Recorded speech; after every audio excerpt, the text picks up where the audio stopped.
Oh, darling, it's us. It's the only one of its kind, and a steal if it appeals to you. Now, my car's right outside, children. What do you say we go take a look at it before it's snapped up?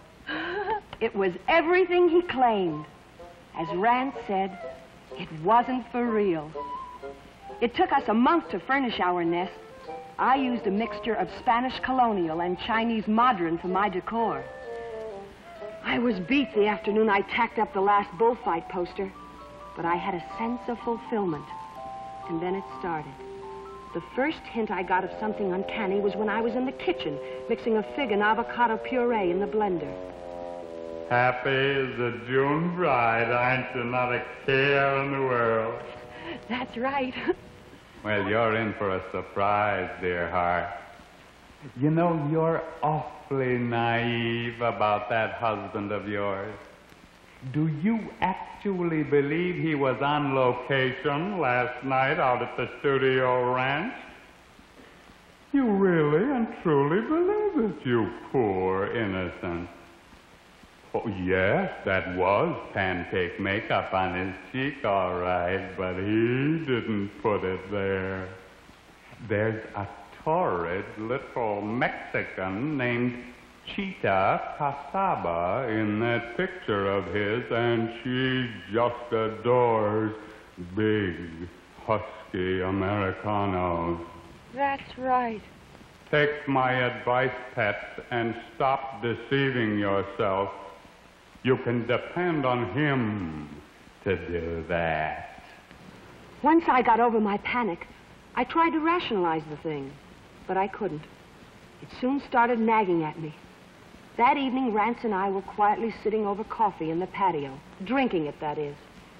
You could hardly hear a sound in the velvet tropical night, except for the occasional thud of a ripe grapefruit and the orchestral harmony of the traffic on the freeway.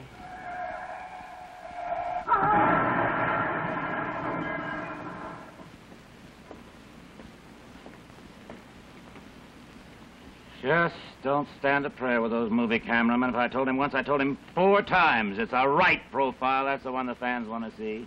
You think he'd listen? Something troubling you, Caramia? Oh, of course not, Quetzala. Whatever could in this enchanted castle of ours. Well, I don't know. It seemed like you were kind of, well, like thinking. Oh, no, I wasn't really. Tell me, have you finished the hayride sequence yet? No. Well, I'd love to watch the night shooting. I mean, if I wasn't in the way. I'm afraid that's out of the question, baby. You see, Chita Casaba and I do a pretty sexy scene there. She freezes when civilians are around, so the directors close the set. How chummy for the two of you. Heavens, I certainly didn't mean to intrude. Oh, now, wait a minute, baby. This is not for kicks. This is how Daddy earns his bread. With a little jam on the side. Can I help it if this Mexican Spitfire wears a flimsy blouse and is fantastically stacked? I do what they tell me. And let the chaps fall where they may. I resent that. Oh, you do you? Well, how do you think I feel when you come in with her makeup on your face, when you sit here raving about her fabulous figure? Me and Chita Casaba. I'm going to have another tequila. Oh, and don't you try to crawl out of it. I've seen you act like this before. That time you were playing chopsticks with that head waitress at Ruby Falls. All right, while we're raking up the past, what about you and that violinist from Weehawken? Oh. Are you implying that Sidney Pepperidge and I certainly am. Weren't you out on the ferry boat with him for a whole month going back and forth while he played Traumarai? You hate me. You despise me, I can tell. Oh, honey bun. How can you say that? You know there's never been anyone but you. Oh, no, you don't mean it. Of course I do. Baby. Sugar pie. Oh, my darling. Be your name Rance Gantry, Hamish Trefoil, or Phil Feldkamp. And they all are. You're mine. Oh, darling, just think. Our first fight in our new house. We rifted, but we patched things up. I'm going to go call Luella. You jump into your glad rags. We'll go out and reconcile publicly. That's the way the studio likes it. Where are we going? A new eatery called the Shrimp Basket. Patrons lounge in baskets while waiters attentive to your every wish bring you tiny, delectable shrimp. On the double. Hello, Luella. Rance. How's Harry? So you think hormone cream can hold a man? How delightfully artless you are. That crepey neck and those middle-aged hips aren't any competition for the most luscious hellcat since Lope Velez. Stop it!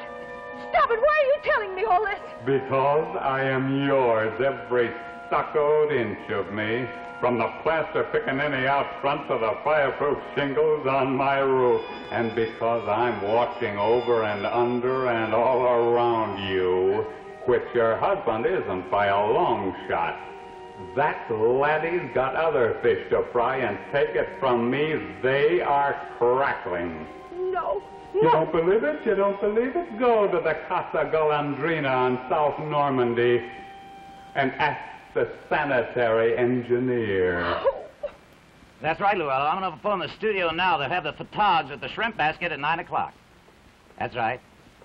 Yeah, it's a celebration, Luella, but it's going to be an early evening. Oh, Ciro's, Redondo, Wigwam, Key Largo, Los Feliz Derby, near and far, and home. Yeah, well, that's all for today. See you tomorrow. Bye. Hi, Angel. Smyrna, dearest, what's wrong? How dare you? How can you humiliate me like this? I don't know what you're talking Oh, about. of course not. You come in reeking with her perfume. You're covered with her lipstick. Are you starting it again? Oh, no, I'm finishing it. I have had enough of your rotten, immoral behavior with that creature. I'm getting a divorce. Smyrna, Luella and I are nothing to each other.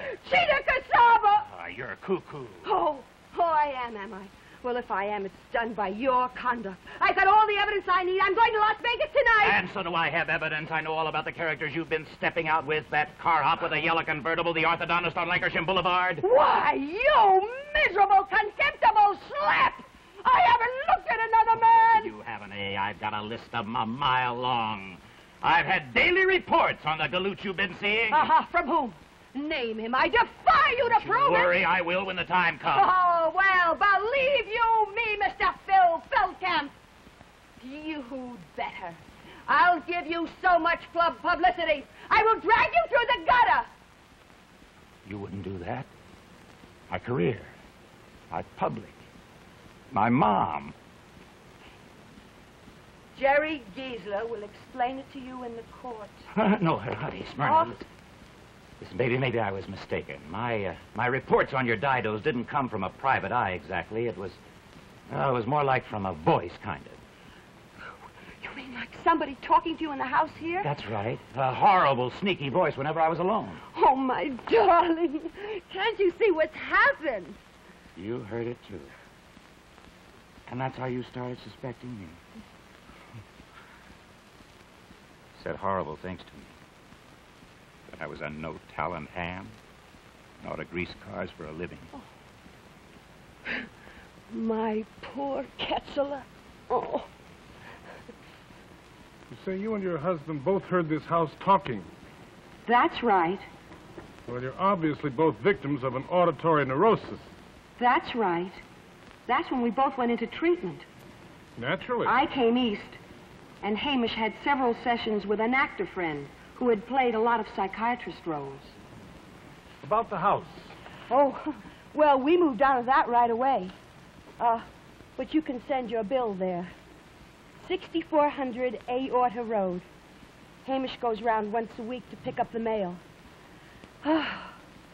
Well, thank you, Dr. Kalfas. Now that I've gotten it all off my chest, I feel like cured. Well, I'm afraid that's not the case at all, Mrs. Trefoil. You see, you and your husband are very disturbed persons. This talking house trauma, it's irrational. Have you ever been to Hollywood? No, ma'am. Well, then I don't think you're any judge of what's irrational. Well, Mrs. Trefoil. Dr. Kalfas, I'm very disappointed in you. If I'd known you weren't familiar with Hollywood, I'd never have come to you. Now, Mrs. Trefoil, people who believe in talking houses are deluded. Doctor, I didn't mind the house talking. but it lied to me. Talking houses, now really. Mrs. Treat. Randy, what's the problem? Oh, nothing at all. Just drop by on the off chance. Like to share a cab to the bank? No, say, Sherm, Yeah? you know that job you were talking about in Hollywood, that technical advisor? Yeah. I just might be interested.